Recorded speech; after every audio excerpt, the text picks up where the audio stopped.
Week two, weight lock. Okay, I've been thinking about doing these like once a week, just to keep myself a little bit accountable, and also to just have like kind of a bookmark at every week during this whole thing. Feel like it might be a fun little project, and if I make any mistakes along the way, people can correct me, or if I make any mistakes that I catch myself, maybe other people can apply that to their strategies. One thing that I've learned is like there is no one size fits all when it comes to weight loss strategies. Everybody has to fit it into their own day, and how you schedule all of these things that you now got to do, like exercise or meal prep. Um, I consider myself in a very fortunate position in that regard, because like I work from home. I don't have to commute all over the place, so I gain some time there in not having to like drive back and forth from work. Um, that's nice. Uh, and also, I have like some really great areas to walk around in here. I have like a couple of lakes, like just within walking distance, and walking around those two is like around like a 2 hour walk. Um, and I try to take that walk as often as I can. Um, and it just also gets me out of the apartment a little bit, because like when you work from home and your free time is also at home in front of this desk at this computer, uh, it just feels good to be out there, and I gotta let that like just really think about how nice that is, because once I'm out there, it's just I really enjoy being out there. And I picked up this habit like as soon as I find myself like sitting and just looking at YouTube videos like for hours on end. I kind of stop myself and maybe it's better to just go for a walk. I don't really feel more fulfilled like with just watching YouTube videos for 5 hours a day. It's like I feel better if I had taken that walk. Uh, so I feel like I've managed to build some good habits around that.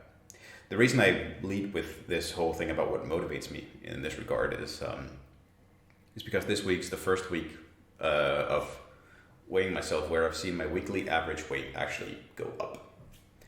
Uh, Last week I had landed at 83 kilos. This week I'm at 83.1. Oh no, I've gone up 100 grams, which is like a fifth of a pound. Um, like when you're working with averages, there's also like a little margin for error. So I kind of consider this like kind of I've probably just plateaued a little bit. Um, and the reason why I specifically want to really hold on to those things that I mentioned that motivate me in keeping doing this is because I felt that number get to me in ways that it shouldn't. Like just that little point one at the end of 83. Like I don't know what happened. I don't know, because it was completely illogical, the amount of dread that I had seeing that number. Um, so I can't let that number be like a motivating factor for me to the degree that it apparently has been. Because weight loss is unpredictable, and all of the research that I've done, all the sources that I've trusted during my research, have said that yes, this is going to be an up and down journey. Every single one of them has said this. Why was I not more mentally prepared for it? I don't know.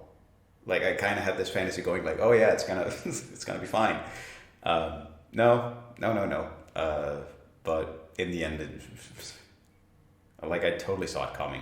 So it's what it is. Um, I reevaluated a few strategies, and like I don't feel like I've done anything wrong. I've kept up my exercise every day, really. At least on average, I've moved on average at least an hour a day. Um, Gone to the gym twice during this week. Should be fine. Haven't really changed anything from those past 4 weeks where everything was great. Um, so my guess is that this might be my body just holding on to more water in response to the weight loss. I hear this is why it's normal to see these plateaus or even spikes in weight. It's usually water weight if you've been doing things correctly.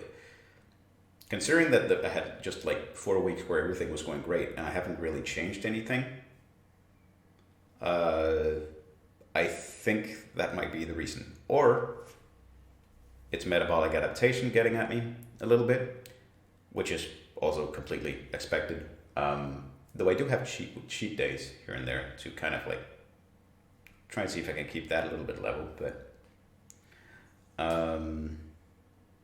yeah, can't let it get to me too much. It did make me double check a few things about how I estimate how many calories. I don't count exactly. I kind of just have an idea of how much I eat, and for the past 4 weeks it's been working. I have, however, started eating more eggs, and apparently eggs are about twice the amount of calories than I thought they were. I thought one egg was like 40 calories. Turns out it's like 80 calories. And like I remember eating a lot of eggs like during like last week and a half. Maybe that's something that I need to adjust. So I'm gonna tone that down. And see if I can perhaps eat more fruit instead when I'm hungry. Because like usually I just go like, because I have like some boiled eggs just in the fridge ready to